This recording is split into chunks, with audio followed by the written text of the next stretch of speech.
What's up, everybody? It's Nina Infinity. I'm here to bring you good news and infinite hope because that's what the show is all about, bringing you infinite hope in a dark and crazy world that we're living in today.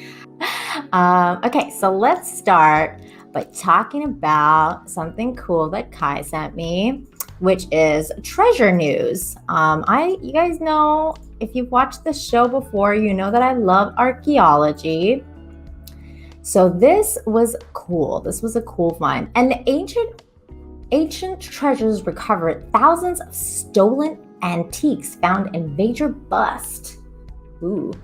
Israeli Antique Authority says a spectacular and rare artifacts seized from smuggling networks were stolen from graves in Mediterranean Basin, Africa, and South America. But the article reads, the Israeli Antiques Authority on Monday announced the bust of smuggling networks suspected of illegally trafficking in huge quantities of ancient and rare artifacts from several continents. Ooh, those thieves.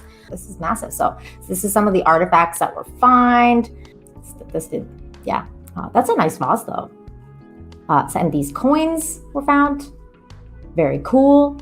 So a bunch of stuff was found from a bunch of robbers. And that's kind of cool.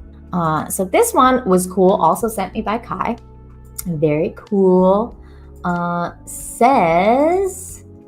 my husband was really into this article. I shared it with him and he was like, whoa, that's really cool. And I agree. Says scientists, let me close this. Scientists just created a catalyst that turns CO2 into jet fuel. That's really cool. Air travel is one of the worst contributors to global warming, burping out nearly 1 billion tons of CO2 a year. But what if it could close that circle, converting those greenhouse gases back into jet fuel? For years now, chemists have been trying to apply this idea to one of the most environmentally damaging sectors of our economy, the aviation industry. Not only do planes emit huge amounts of CO2, they also pump other greenhouse gases like nitrogen oxide directly into the upper atmosphere, where their warming effect is greatly increased. The fossil fuels they burn create all these emissions that are hydrocarbons, which means they are made up of combination of carbon and hydrogen. That's led some to suggest it might be possible to create synthetic versions of these fuels by capturing the CO2 planes produced and combining it with hydrogen extracted with water. If the energy used to power these reactions came from renewable resources, their production wouldn't lead to any increase in emissions, and when these fuels were burned, they would simply be returning CO2 captured from the atmosphere, making the fuel effectively carbon neutral. This seems like it would actually help nature, and I'm going to link, everything is linked down below, including this article, so you guys can go check out the details for this. But you get the gist. So this one says, Japan is building wooden satellites to cut down on space junk. That's cool. A wooden satellite will be launched into space in 2023 to study how organic material holds up in the vacuum outside our atmosphere. I'm guessing this is some sort of prototype picture that they got going on.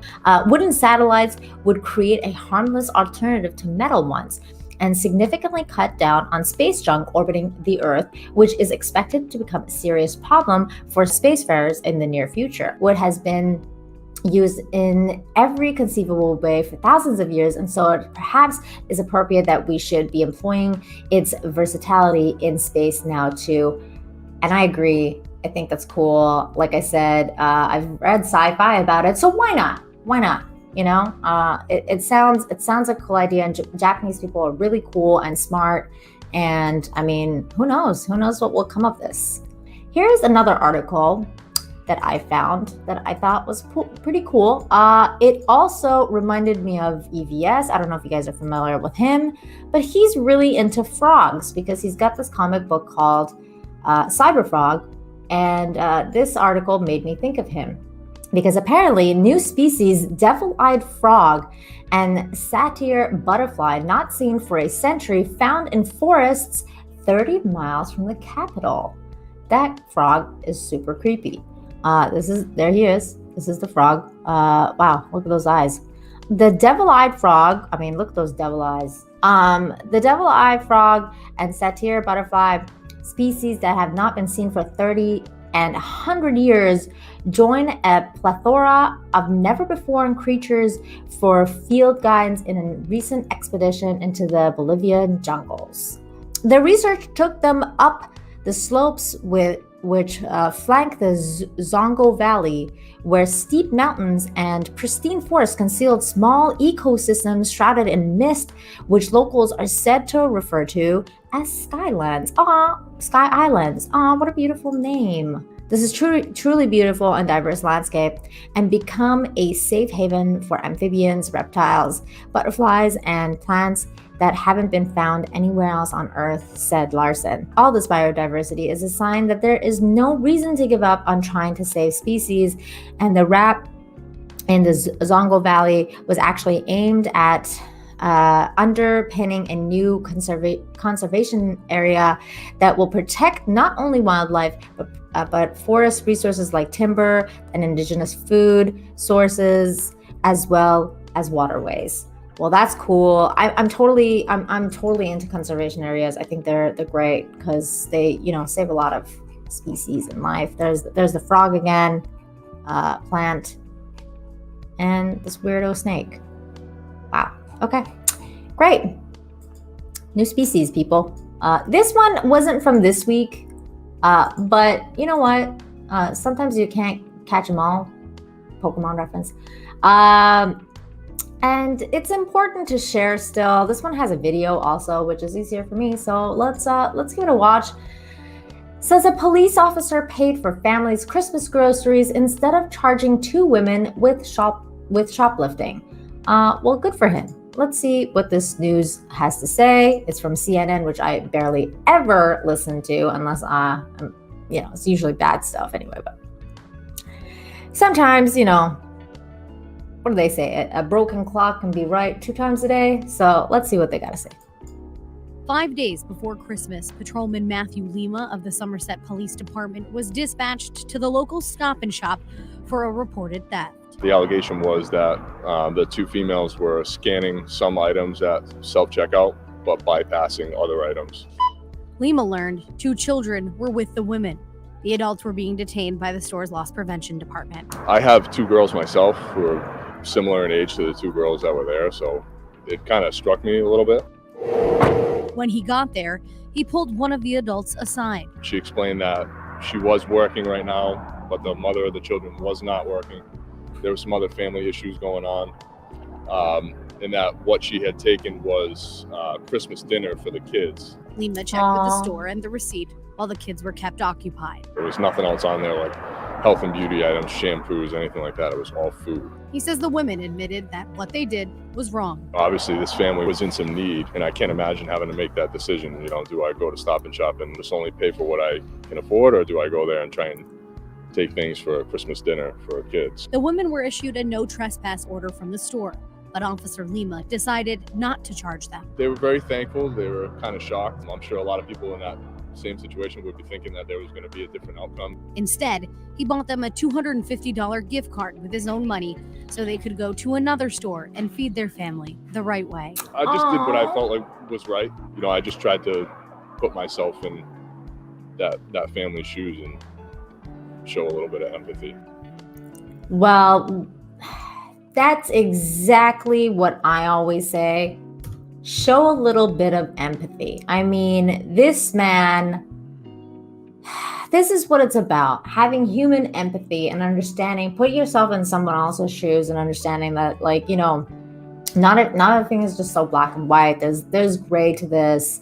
Sometimes people are in need. Sometimes people do things because they have to, not because they get enjoyment out of it. They have to feed their family.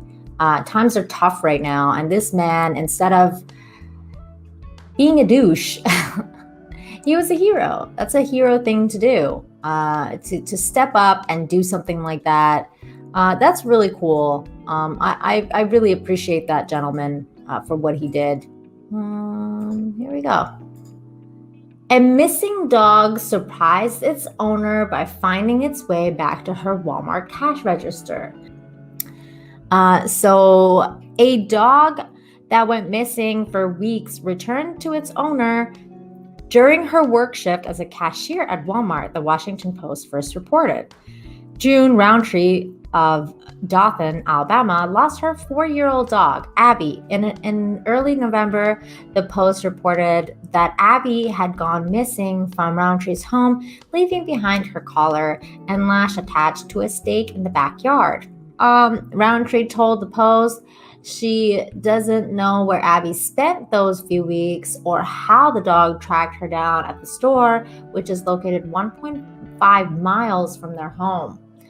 Losing a pet can be extremely painful experience, but as in the case of Abby and Roundtree, some are fortunate to reunite unexpectedly. Earlier this year, a woman in Minnesota made headlines when she found her dog after 3 years, thanks to a photo on a beer can that featured shelter dogs.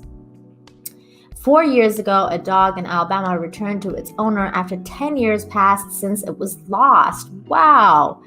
And that is it for the story. Here's the picture again of the woman reuniting with her dog. There they are. Look how happy they are. So, thank you for hanging out with me. As always, it's Fridays, it's hopeful, it's good news. Just hang in there, everybody. Hang in there. Let's be there for each other. Let's be uplifting for each other.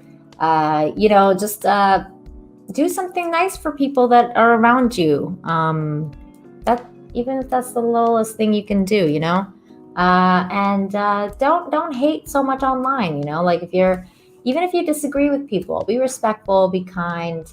That's all we can do right now. And just have each other's backs. Like Kai has mine, and always sends me articles. Thank you, Kai.